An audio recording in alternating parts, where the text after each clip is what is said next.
Good evening.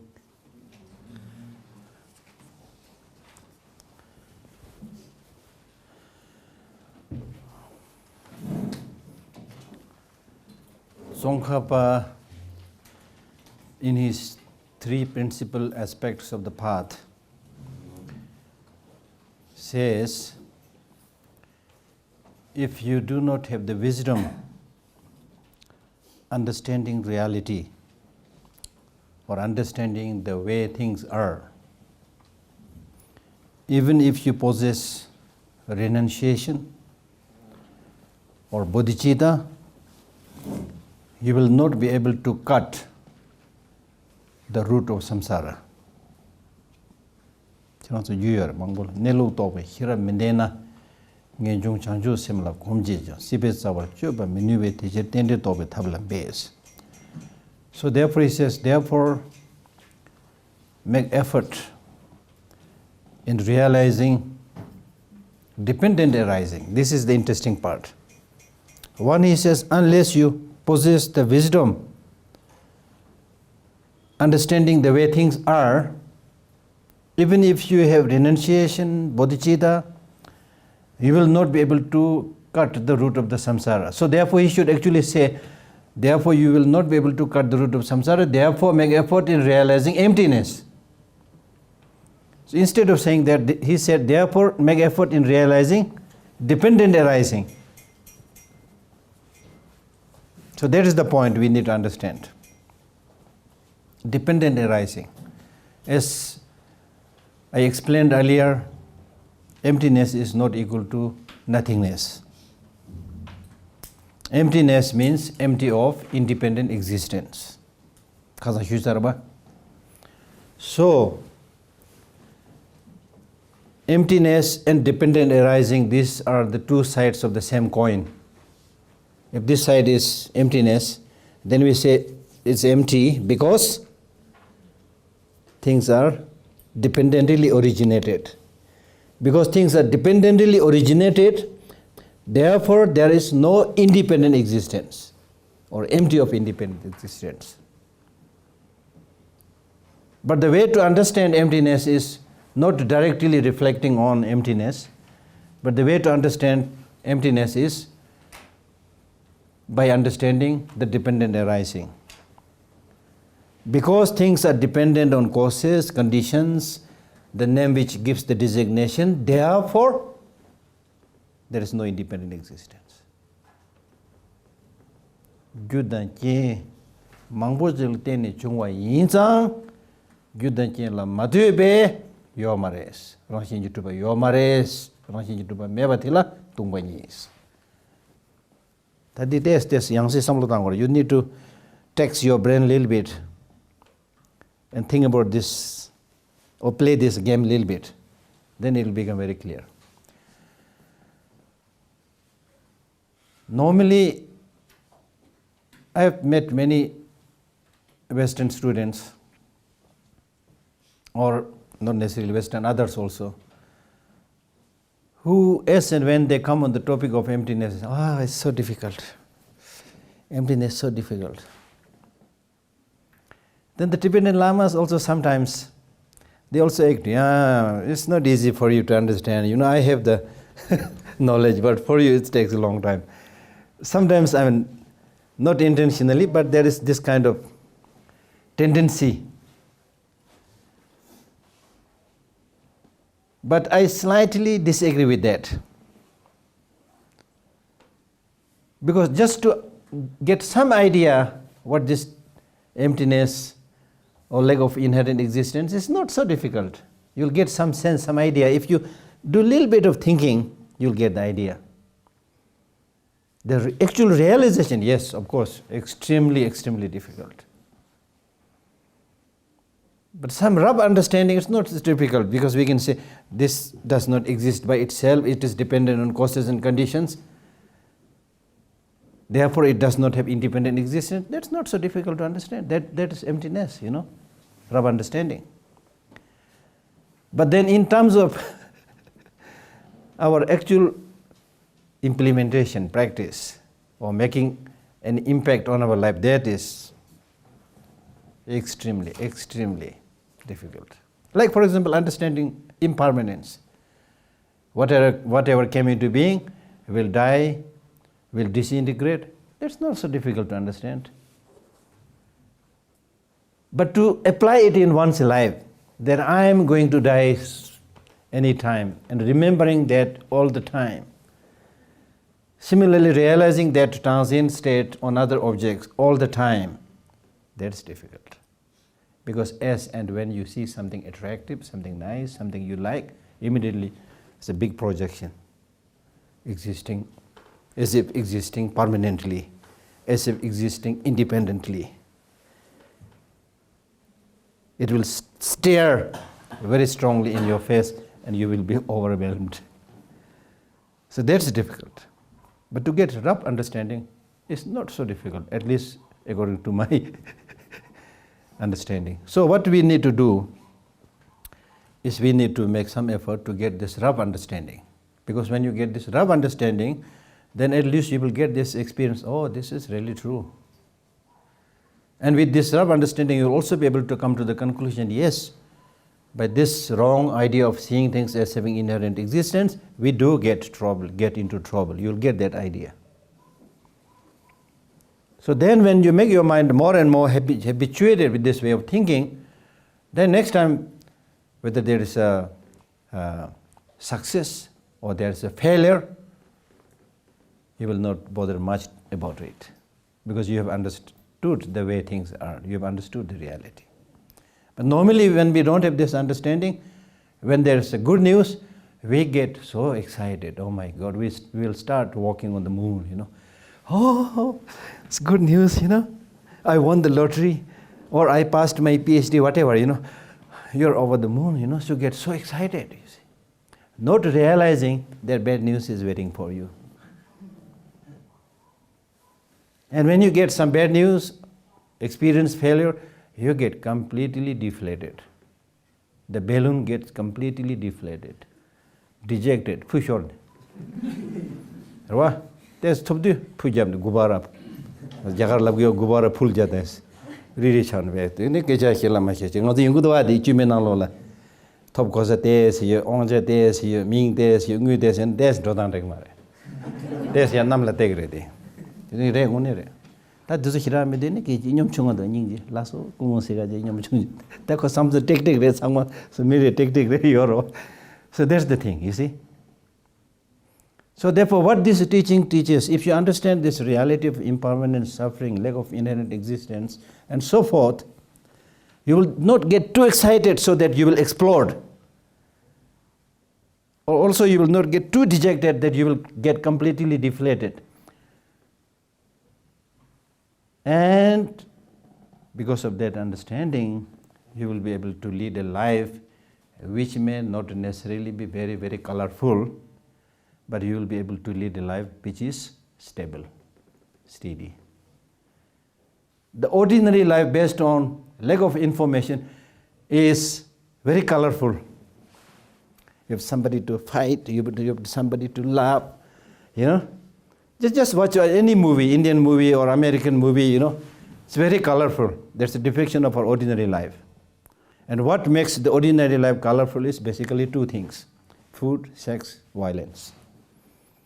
If you watch many of these, animal movies,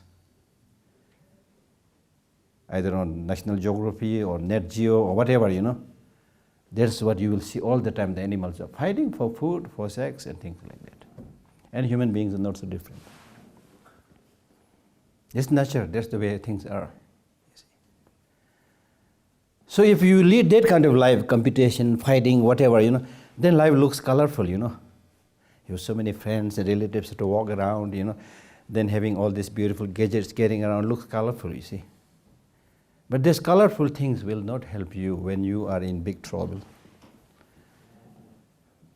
So instead, I'm not against any of these material possessions, but all I'm saying is, since we already said that we want long-lasting peace and happiness, therefore, if we try to cultivate that peace and happiness as a way of life in our mind, then you will be able to face the ups and downs of life very easily. When you're down, you will not get too dejected. Because then you will not be thinking just about yourself, you will immediately be able to think about many other unfortunate people, you see. If you don't have that idea, when you get some problem, then you start thinking, oh, I am the most unfortunate person on this earth, see. Nobody is helping me, see. See, I have no shoes on my leg, things like that, you see. So when you compare and see others, compare yourself to others. There is this story of one person who was complaining because he had no shoes on his leg. But when he walked a little distance, he saw another person who had no leg, and he became happy. Before he met this legless person, he was, in a miserable state, thinking, oh, I am the most unfortunate person, don't even have a shoes on my leg. But when he met this person with no leg, he said, oh, comparing to him, at least I have leg. You see? So it's important to understand the reality and develop a larger perspective, not just getting struck with one's fortunes alone. So this is what these teachings are indirectly teaching, you see. So therefore, when Buddha was trying to help alleviate the sufferings of sentient beings, the one thing that he really strongly developed was compassion, loving kindness, bodhicitta. But then as I cited this quotation from Tsongkhapa, he realized that these are all very important qualities, but if you really want to get rid of the sufferings from their root, then the only way is that you need to see the way things are. You need to see the reality. Therefore, you need to develop this wisdom, understanding, emptiness, which means the ultimate way things are. The ultimate way things are. Okay? So here, what is really important for you to understand is, much of your experiencing of happiness and experiencing of suffering is not so much related to what is outside of you. They are primarily related to how you think. This is very, very important. For example, take the example of a marriage, because this will be something that you will easily understand. So that's why I'm giving this example, you see. So somebody marries somebody thinking that this boy is nice, this girl is nice, whatever. He is handsome, she is beautiful, whatever. So he or she chooses that person. But does that really mean that this person that you thought handsome, beautiful, or good is really the good one, the best one in the world? No. Because everyone thinks like that, and everyone has made a choice. So that doesn't have to be the best person, the most handsome, most beautiful person in the world, doesn't have to, and it is not. And depending upon how you see, how you perceive, you make relation with somebody, you buy something, and that does the job. So it is more or less your mind made up, thinking that this person is nice. And you are able to live in harmony with that person because your mind has agreed. So it doesn't have to be 100% like handsome or beautiful or nice or good objectively from its own side. Madhua.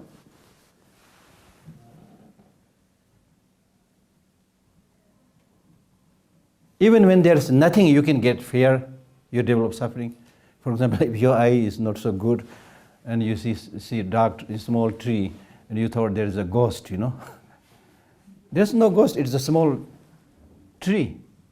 But because your eyesight is not good, you thought there is a tree, and you get tremendous fear, you see. It's not there outside, it's your misperception. Because there's something wrong with your eyesight. So similarly, when there's something wrong with it, the way you see things are, you get into big problem. Big problem. So basically, Buddha is talking about that.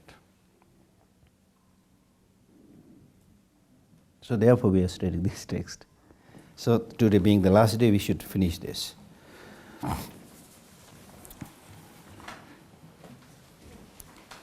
So what I'm saying is really, you understood the purpose, of this text.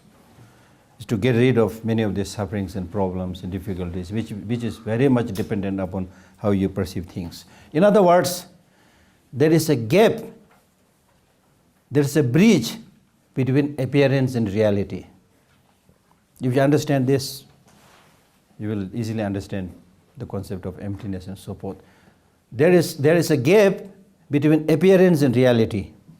There is a gap or bridge between appearance and reality, meaning how things appear to you because of how you perceive things, and what is the actual reality. There is a big gap.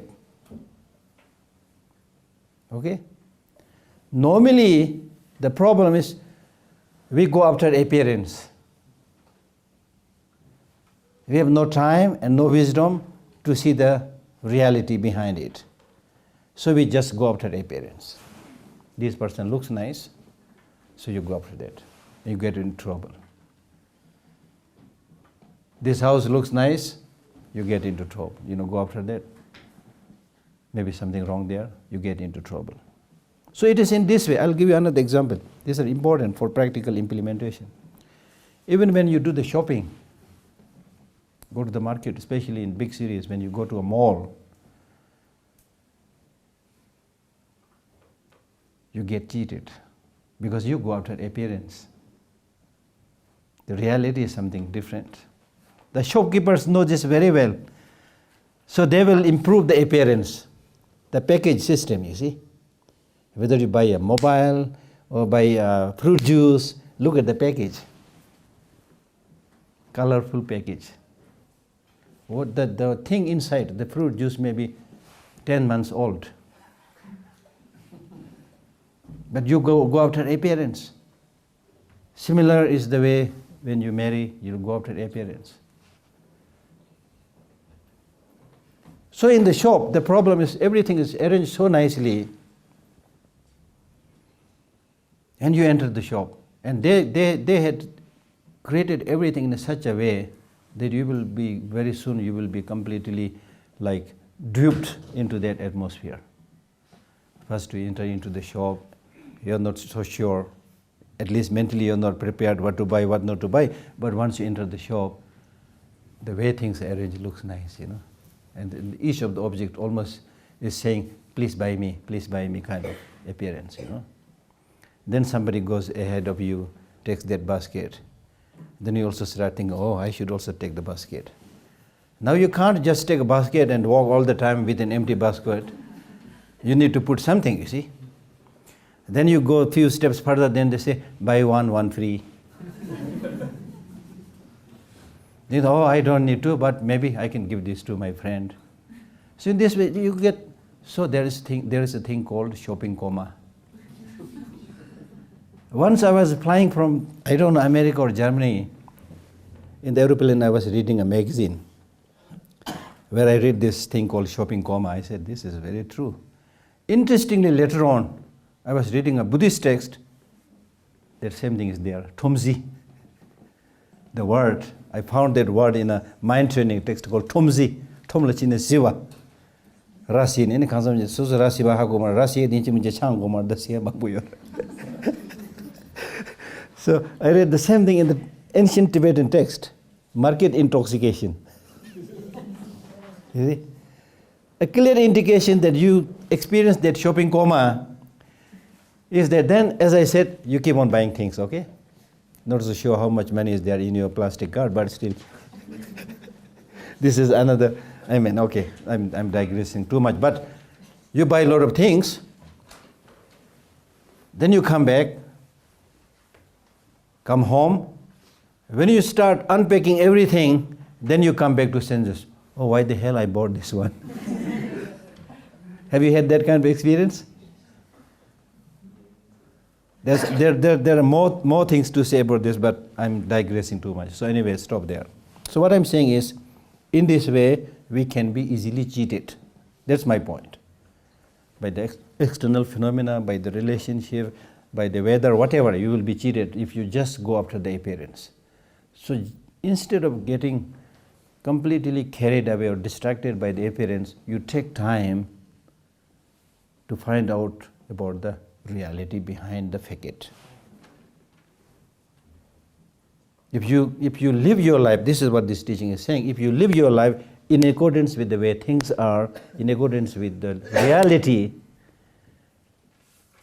then you will not be cheated by the surrounding situations, by people, by weather, whatever. You will not be cheated. Okay? So that's what I'm saying. So yesterday we read that therefore Shariputra, since there is no obscuration of mind, there is no fear, they transcend falsity and attain complete nirvana. So all the Buddhas of the 3 times by means of Parajana Paramita fully awaken to unsurpassable, true, complete enlightenment. Unsurpassable. There is nothing higher than enlightenment, Buddhahood. So nothing can surpass it. Complete enlightenment. Because that is a state where you have removed all the negativities, all the imperfections, all the sufferings. And that is a state where you have actualized all the positive qualities. The ultimate peace, the ultimate happiness. So that's called enlightenment. So that is one way of explaining. Then after that he is going to explain the great mantra. Great mantra, that means now for the very intelligent people, he is going to give the same explanation of the process of entering into the path and then becoming a Buddha and removing all this obscuration and so forth with a short mantra. Okay? So therefore now he is saying, therefore the great mantra of Parajana Paramita. Great mantra of Parajana Paramita. That means if you study and practice this wisdom, perfection, wisdom, understanding, emptiness, then you will transcend. Ordinarily you got stuck in the samsara, but you develop this wisdom, understanding, emptiness, then you will go beyond this samsaric level. So that's why it is called the great mantra of Parajana Paramita. That means the great mantra of wisdom, perfection. The great mantra of, the wisdom going beyond. So according to many of the texts, it says that this line shows the path of accumulation. Tadine dinga de solam jolam tholam gumlam miloblam chene dinde jar shaba dinde dua by means of Parajana Paramita. Fully awakened to unsurpassable lana mepenga, because you will be able to get rid of all the sufferings, and there is nothing comparable to this path. So therefore it is called the mantra that will fully awaken you to the unsurpassable state. Minyam pada nyambenga. Oh, sorry. The mantra of great insight. Yeah, the mantra of great insight. The mantra of great insight means Shirap chimbunga, Rigpa chimbunga. Sorry, Nivadi, Tangpudi Shirap haru chimbunga. The great mantra of Parajana Paramita. The second is the mantra of great insight. Rigpa chimbunga. Rigpa chimbunga means because through this way you are able to develop that great knowledge, which is opposite to ignorance. Rigpa chimbunga. Because it is this wisdom, understanding emptiness, that you will be able to get rid of ignorance and the imprints left behind by ignorance. So you will be able to remove ignorance and the imprints of ignorance, which are like poisons. You are able to get rid of all this. So therefore this is called the mantra of great insight, as opposite to the lack of insight or ignorance. The unsurpassed mantra.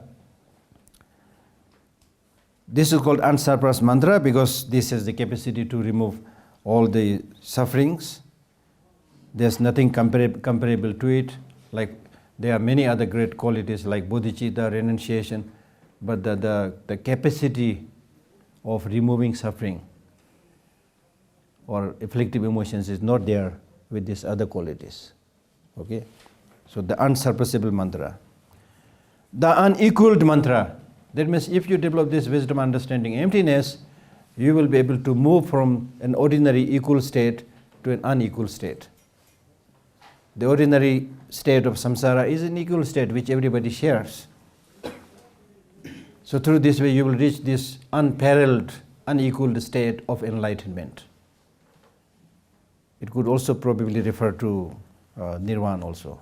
If you use the word nirvana, then this mantra is saying that you will move from this equal state which you are sharing in the samsara, and you will reach that nirvana, which is the unequal state. Or you can remove both the samsara and nirvana just for yourself, and instead of that you will reach that highest enlightenment, where you don't get stuck either in samsara or in the nirvana, the pleasure of nirvana just for yourself. Sibad shive thanigal indene ene menebe minyamba ene sanji komo thobgire sera utende dua minyamba da nyabenga dunge thamje rabdu khabar chebenga si dunge thamje rabdu khabar chebenga. This mantra, this wisdom, understanding emptiness, is a mantra. Mantra, as I explained earlier, something that will protect you, which will remove all your suffering. Now, this does not mean to say that you sit there and meditate on emptiness, and then your poverty will go, your physical illness will immediately go, your headache will go. I'm not saying that this is, from that point of view, a cure for everything. But what I'm saying is, the majority of the problems and difficulties, including physical illnesses, can be reduced, and in long term, depending upon how strong your practice, you can eliminate all this. Because the physical illnesses, headache or stomach ache or poverty, shortage of wealth, everything comes because of wrong action. So according to Buddhist teaching, there is a karma for becoming rich. There is a karma for becoming poor. There is a karma for becoming, for having long life. There is a karma for short life. There is a karma for becoming handsome and beautiful. There is a karma for becoming ugly. Everything is dependent on causes and conditions. So there's the meaning. So therefore, if you understand this teaching properly, the real solution is there. The ordinary solution that we do in our ordinary life is called patchwork solution. Especially in the modern world, the solution they are trying to find is, I call it patchwork solution. Patchwork solution is na? Awu hor ki paksal lemba jabasi. Awu hor ki paksal rare wa, ya te rare na dil lemba jab. Mas dil na lemba jab. Ta sarva chuni maso chi. Ene thama dila lemba jang yugen chi kuende da kanji absu mandu ki chi chagra wa tuklo. Ko sembo kasi jab na khum dogen yakbo meba chi chagra wa. Patchwork solution. That means the modern system, sometimes I see it like that. Be it science, be it technology, be it the medical system. If there is headache, they'll give you a medicine just to deal with the headache. If there's problem with the hand, they'll give you something to treat only this part. Whereas in the Tibetan Buddhist tradition and also in the Tibetan medical system, there's a process of healing things by having a larger perspective, because everything is interconnected, interrelated. So therefore, one of the key point in Buddhism is train your mind, discipline your mind, remove negative emotions from your mind, cultivate all the positive emotions in your mind. We repeatedly talk about this. Why? Because the real solution is there. Depression comes because of your wrong attitude. Low self-esteem comes because of your wrong attitude. Overeating comes because of your wrong attitude. Craziness comes because of your wrong attitude. Poverty comes because of, you may be a millionaire today, but if you live wrong, in a negatively, you will be a beggar tomorrow. It's not so difficult, you see. So long as you don't have this proper perspective, the richness in the mind, you will never achieve success in anything. I mean, look at the Tibetans. I'm not saying Tibetans are special comparing to many others, but because number one, I'm talking primarily to the Tibetans here, and secondly, we have gone through unfortunate things in the past many years. So when we left Tibet and came here, what did we bring with us?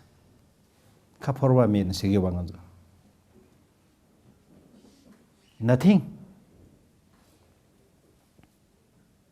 But what made us survive? What made us remain alive and still kicking?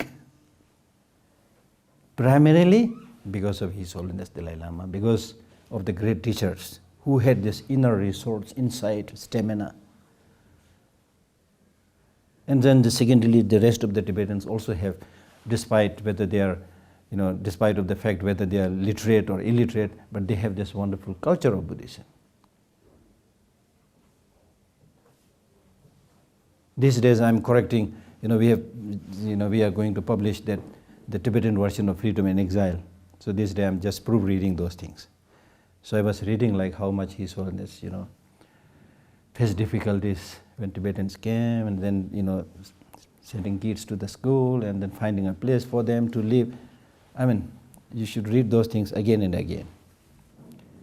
So the Tibetans, the point that is relevant here is when a place was given, say, in Belakupi, when the Tibetans there, were asked to cultivate the land, of which they have no idea how to do it.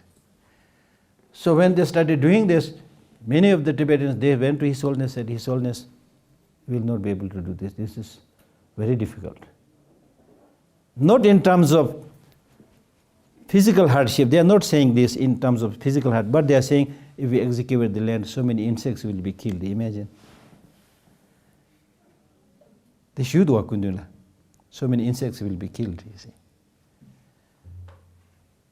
So that is the culture, that is the attitude people had, you see. So much concerned about the lives of other sentient beings.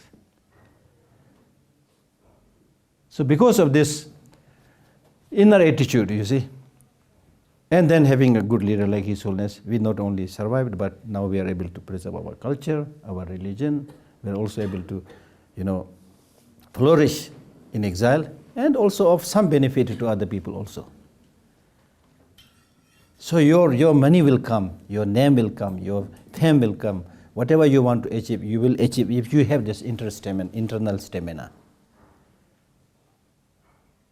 Nagarjuna in one of his texts says, Davo silnun devayi dangni yönden jitu ji, nusim ngebe chishikcha tene dangno dal means. Nagarjuna, in one of his composition, he says, if you want to overpower the enemy, you improve your knowledge. He didn't say that you do this, kill the enemy. He didn't say. He said, if you want to overpower or challenge the enemy, improve your ability. Improve your efficiency, improve your knowledge, improve your education. What is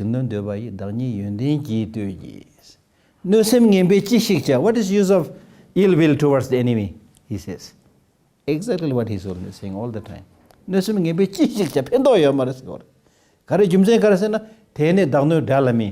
if you develop illness towards the wrongdoers, the enemy, it will not harm them, it will harm you.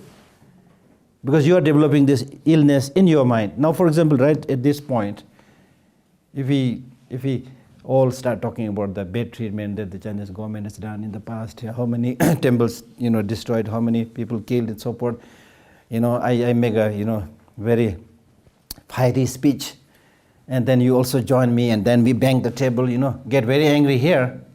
We are suffering here. The Chinese leaders may be watching a movie, sipping a nice cup of tea. Wisdom, this is the wisdom.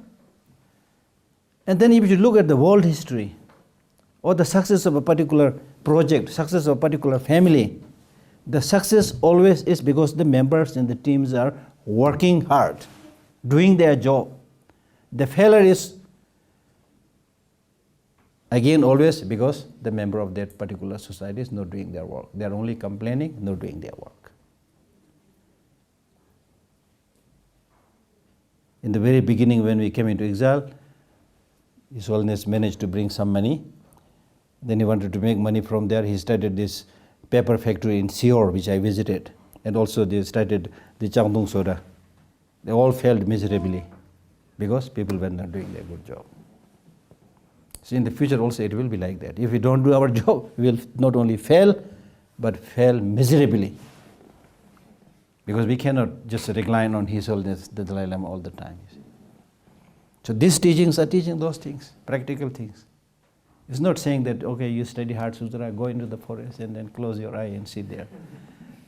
Because just by closing your eyes, sufferings will not go because one or the other day you have to open your eye, then the problem is there. You see. So I think it's important when you study this Buddhist text, you need to make it relevant in your life. One of the points that I make these days is make sense in the Buddhist teaching in today's world. Of course, there is a sense in the Buddhist teaching, but sometimes when we are not able to explain it properly, then we might start thinking that, oh, this may be the Buddhist teachings are for some monks and nuns, who have not much work to do. Absolutely wrong. Absolutely wrong. Especially now because of the situation that the Tibetans are facing. We need to change so many things. Earlier, the Buddhist studies were mostly confined in the monasteries and nunneries. In ancient times, in India also, the Buddhist practice was mostly confined in monasteries. So therefore, when that Bhaktir Khilji, the Muslim warlord, when he came, he was easily able to destroy the Buddhist practices, because he could see, oh, see, they kill them. These are monks, cleanly shaven head, kill them. Very easy to understand because of their robes and their cleanly shaven head. Then goes a little bit further, oh, this is the monastery, Nalanda monastery, destroy it. Destroyed everything, Nalanda monastery, Vikramshila, Takshashila, everything. And they wanted to destroy the practice of the Jainism. They wanted to destroy Jainism. They wanted to destroy Hinduism. If you read the history, Jainism they were not able to destroy much because there were many rich people. Still to this days, many Jains, they are very rich, business people. So they had like, Hindi में हम लोग बोलते हैं ना, पहुँच है, इधर उधर पहुँच है, ताको जुगसदा पहुँच योरवा. And then Hinduism they could not destroy because it was not confined to few monasteries and temples, because temples were found in each and every village. We have to learn from these things, you see. So therefore, if we really want this Tibetan culture alive, which of course we will want, and the heart of Tibetan culture is Buddhism. Why? Because, at least to my perspective, good culture should be a culture which will help you when you are in problem, when you are in difficulty, when you face tragedy. Now, for example, the Tibetan culture of Park society. Of course, very good, we should do that. It's very good for our health, many people, found that this is very nutritious and so forth. Of course, we need to preserve that. But it will not help you much when you are facing problem and difficulties. Ta kange shu da pa yakse sa se. Ro. Nge nanglo ni mi ji shi so ta pa san da thau ro la ye ma ro. Me dus je samlo ta ke chmu do. Culture ngune de kare. Ti jumsen dire ta. Tene tan de tigne chawanga da chunga ta teme benga do culture. There's so many aspects of culture, you see. But you need to know what is the heart of that culture. All the expressions in forms of songs, dances, paintings, everything come from the Buddhist idea. If you have those bigger ideas, anything can be created. If you don't have those bigger ideas, there will be nothing to really proud of or show. Okay? Okay. So,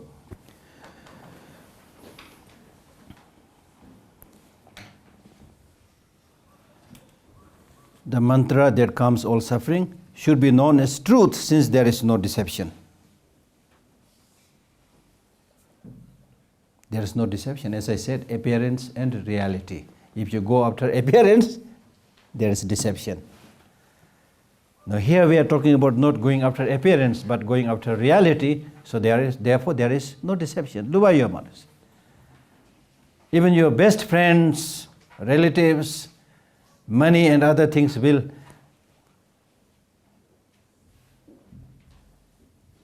intentionally, and in many cases not necessarily intentionally, they'll deceive you. They'll deceive you. But if you have this understanding of the ultimate reality, especially if you have a knowledge, especially like this wisdom understanding emptiness or understanding the way things are, it will be your constant friend, constant guide, constant teacher. It will be there with you all the time when you are in trouble. Your friends and relatives, in many cases, unfortunately, these days there are friends, relatives, even husband and wife who kill each other because of wealth, and which we read in the newspaper all the time. But even in the case of those relatives, friends, and spouses who are extremely kind and nice to you, even in their case, they cannot be with you all the time. Not only this is true when you die, of course you can't take anything when you die. When we came into this world, at least we came with nothing, but at least we came with this body. But when we die, sometimes I jokingly say, tell people that when you die, then there is a very tight security check.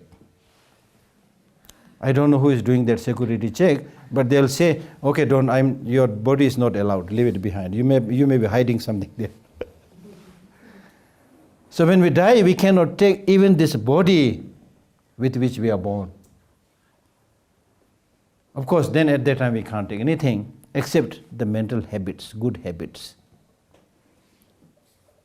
Why Dharma practice is important? Dharma practice is important because if you had done some positive way of thinking, and if you have particularly involved your mind, as I said earlier, Dharma practice must be done by involving your mind. If you had really meditated, involved your mental consciousness, not the sense consciousness. And in this way, if you had made your mind habituated with these practices, the habit will go. Habit will go. So therefore there is a chance of being reborn in a happier state. There's greater chance of experiencing long-lasting peace and happiness. That's how it helps. But the rest, you have to leave everything, including your body. So this is the truth, not only at the time when you die, but even when you are alive. Even when you are alive today, you cannot take your husband, relative, friend, or wealth everywhere you go. You cannot. A husband joins army, and for sometimes years, sometimes months, he cannot see his family members. Or even in Dharamsala, sometimes you don't see your friends, relatives, weeks. So you cannot take them. They're external material objects. You cannot take them. And more importantly, they cannot enter into your mind and think for you. If something is wrong here, then the trouble is there. So therefore you are the maker or the destroyer, maker of your destiny or destroyer of your destiny. So therefore I remind you by saying, take care. As I said earlier, take care. So remember this, take care. Take care.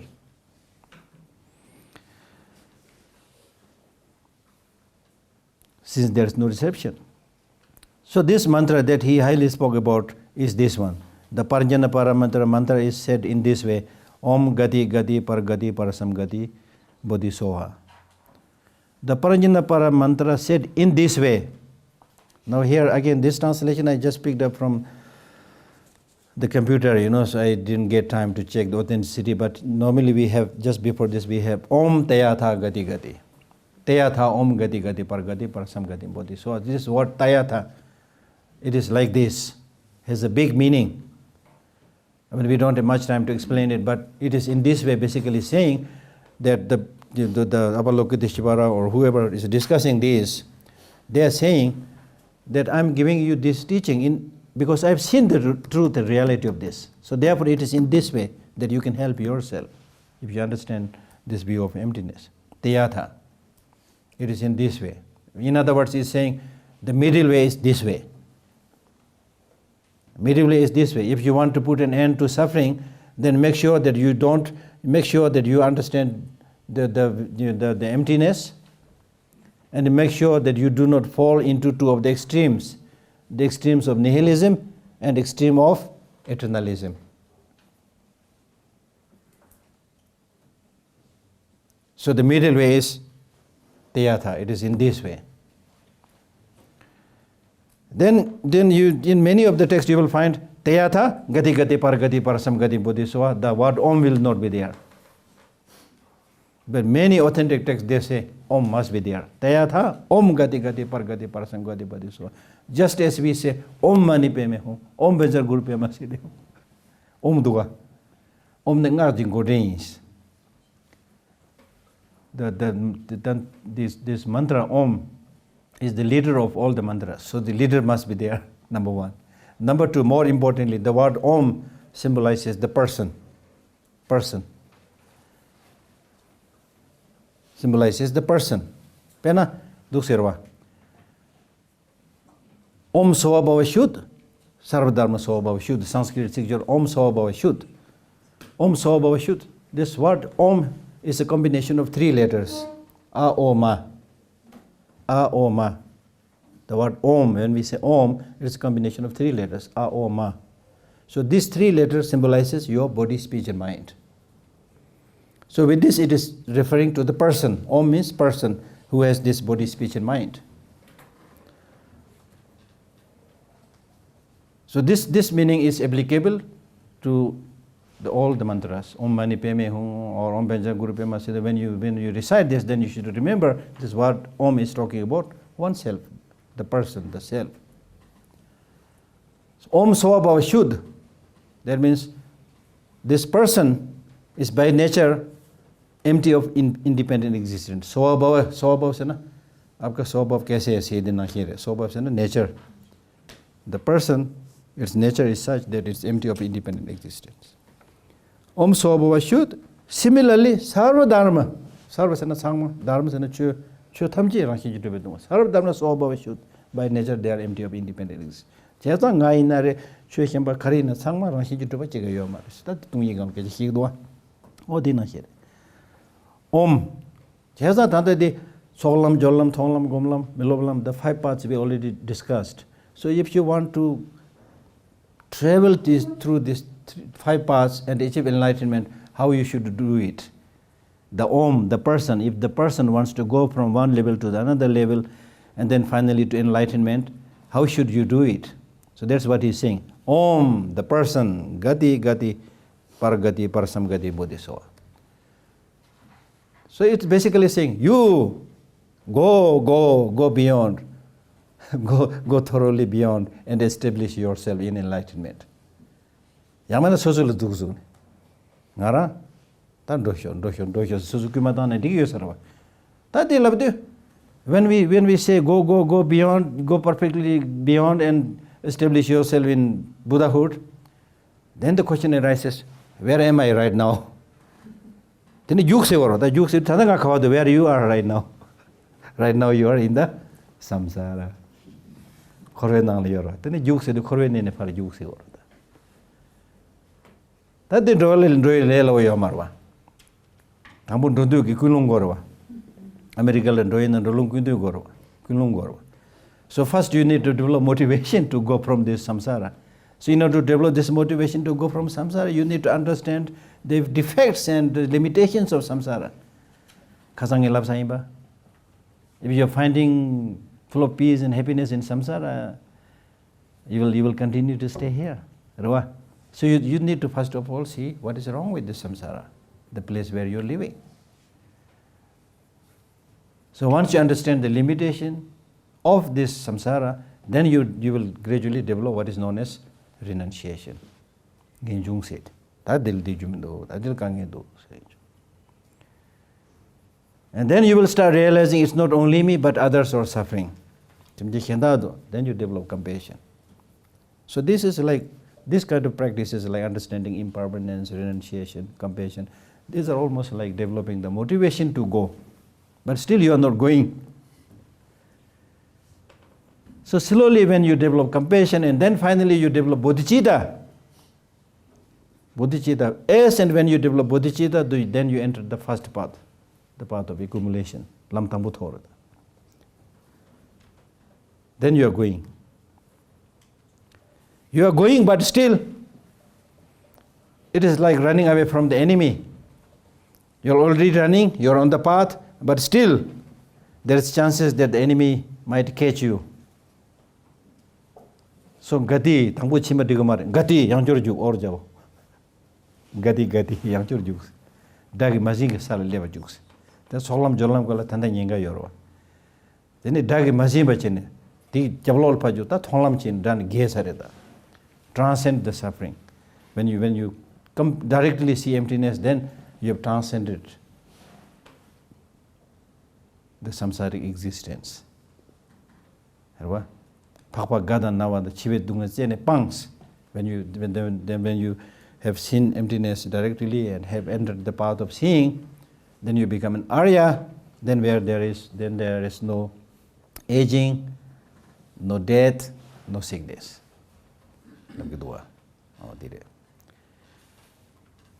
But still, you manage to escape from the reach of the enemy. In that way you are safe, but still you have not reached the final destination. For example, if you are a prisoner, then first of all, if you find that prison is no problem, then you will never think about running away from that prison. But if somebody tells you, okay, now better you run, because otherwise you are going to get this and that kind of ill treatment, then you develop a lot of fear, day and night think about running away from the prison, you develop the motivation, then finally you run from the prison, you see. And then, first of all, you develop the motivation, then you run, but still there is risk of the enemy catching you, and then finally you are able to reach a place where there's no risk of being caught by the enemy, but still you have not reached the destination. For example, if your destination is to seek the full support of the king, then you need to reach that kingdom. You have not reached that kingdom yet. So therefore, path of meditation, you still need to go. And then finally, when you become a Buddha, then you reach the kingdom. Establish yourself, Tayata, Gati, Paragati, is gain Parajuks. Parasam Gati means go thoroughly beyond, path of meditation. Then finally, establish yourself, Changjubdi Hisukhi. Establish yourself, Parasam Gati, Buddhi Swaha. That means establish yourself in enlightenment. When you become a Buddha, then you can really settle there nicely. It can be your permanent abode. There is no risk, no danger, no falling back. So in short, this is the meaning. Next one.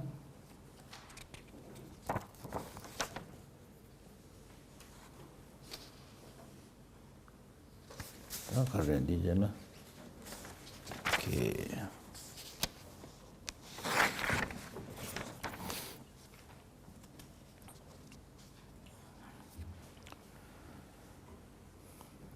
Thus, Shariputra, the Bodhisattva Mahasattva, should train in the profound Parjana Paramita. So now you understand this very easily. Then the Blessed One, means Buddha, arose from the Samadhi and praised noble Avalokiteshvara, the Bodhisattva Mahasattva, saying, "Good, good, O son of noble family, thus it is, O son of noble family, thus it is." Tadire. Tene chumdene tingin zintili Shariputra sama chimbu, tada hirabji paro sama labar chawo. Tene chumdene tingin zintili hingde.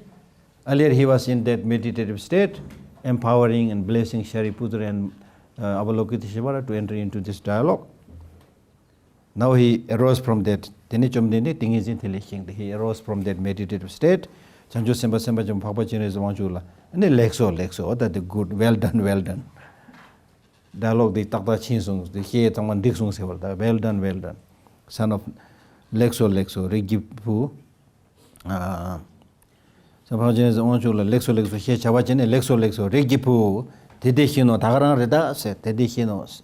Thus it is. It is exactly like that. Rigipu tedehinde.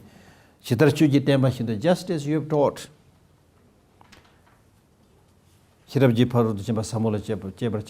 have taught is absolutely correct. Now the important thing is we should all apply it, practice it, live into it. Having said this,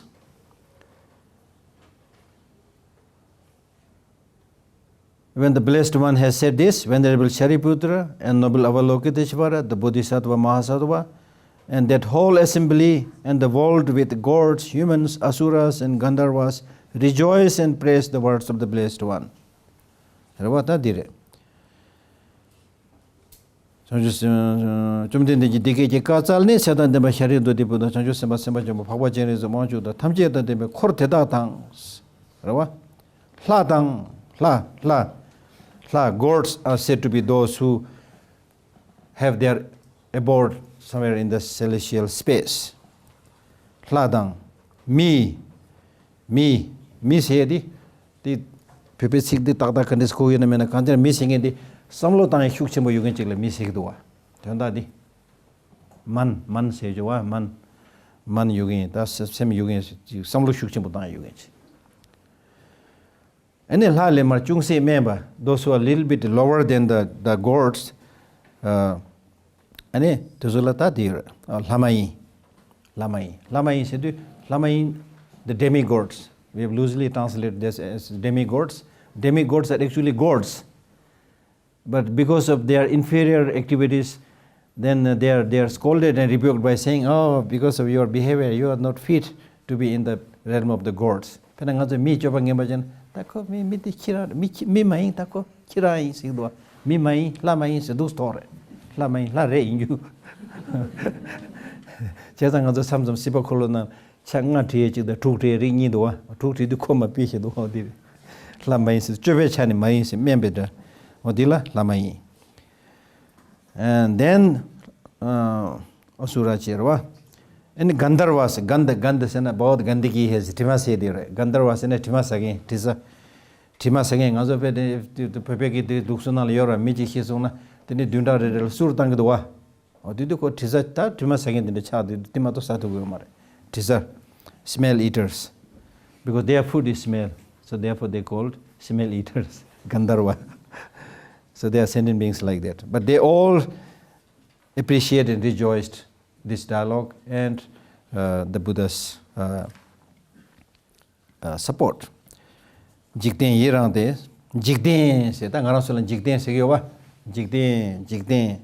The world, the dinal de praise the human asura Gandharva, the whole assembly,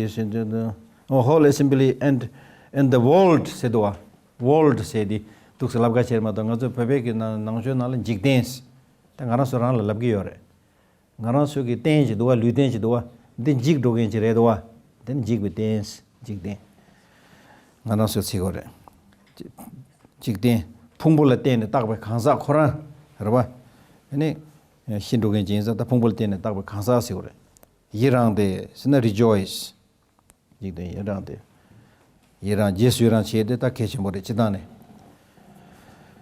chumden de sungbal ngombar to they all highly praise what the Buddha taught for shirab the parud chimbe ningbo zoso so de direta dusreta. So this comes to an end of our 5 days coming together. Whatever comes together has to get separated.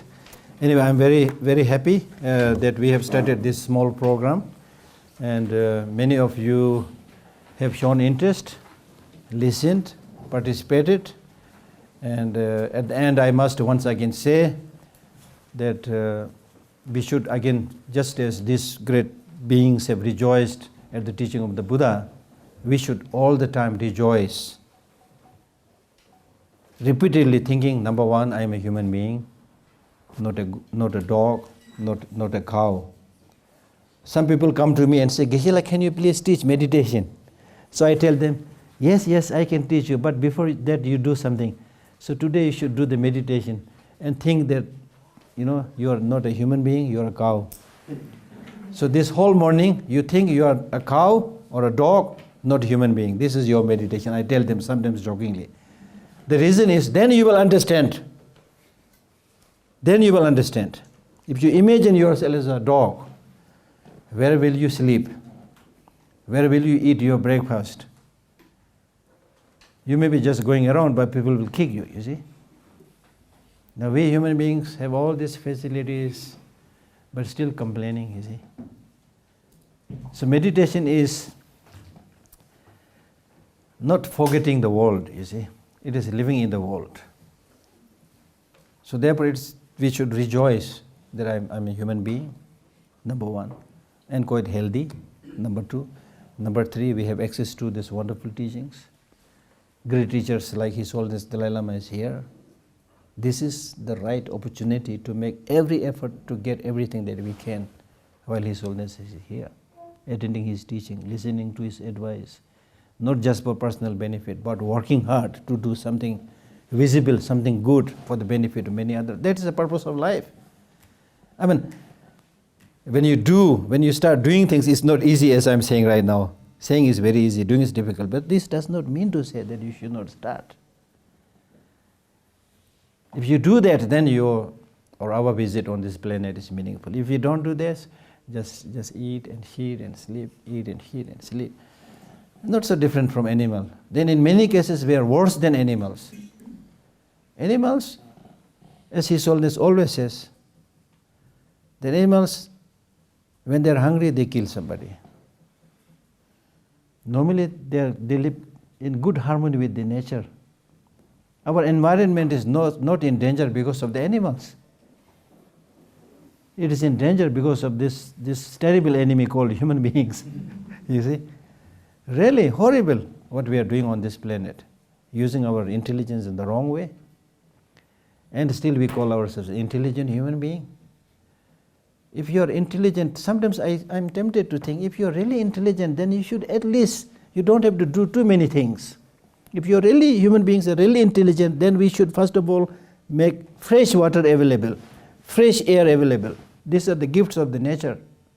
Now it's difficult even to get clean water, fresh air, still we call it intelligent human being. Once I was staying in a hotel, 5-star hotel, somewhere in America. Then I asked that person there, can I drink from the tap? He said, yes, you can, but... yes, you can, but... it's not so sure. He was not so sure. You see, that's the state. Now we are drinking from bottled water. And nobody's giving a damn thought about it. Everybody's just drinking, buying that bottled water, throwing the bottle everywhere. Everybody's doing that.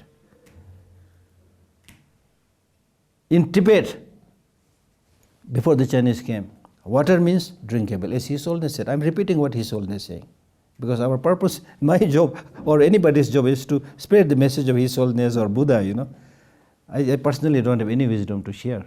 So, according to what His Holiness said, and what we all know is that before the Chinese came, invaded our country, water means drinkable, wherever it is.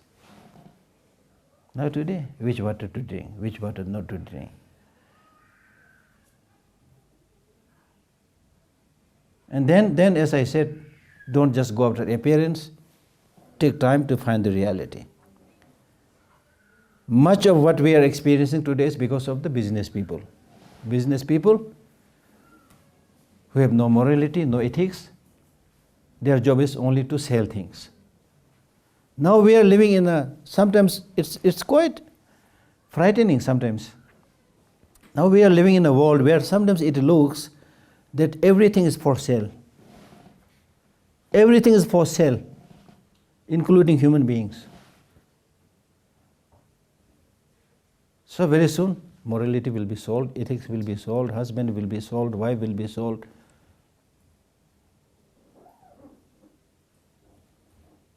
If you have money, you can do everything. We get this kind of impression, which is very dangerous, very risky, you see.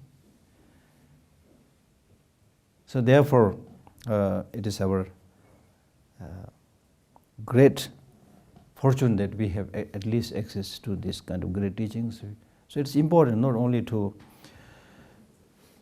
go to a shrine or go around the temple, We need to sit down, read, reflect, use your common sense. And then through that way, we will definitely be able to help many people. You don't have to get a big post to help people.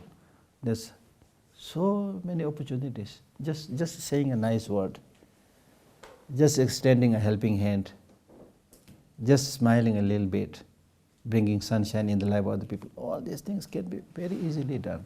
If you're able to do that, your life will flourish, your health will flourish, your wealth will flourish, other people will get happiness. You're fulfilling wish of Buddha, wish of His Holiness, and whatnot, you see. So therefore, I'm very thankful to all of you that you spend your time and joined me in studying this precious text together. And I don't want to say a long prayer here, but in our own mind we should think that whatever small good merit we have accumulated, be it contribute towards the long life of His Holiness Dalai Lama, and for the peace, happiness, in our own land and for the well-being of many other people who are suffering today in the world. Okay, thank you so much. Thank you. Thank you.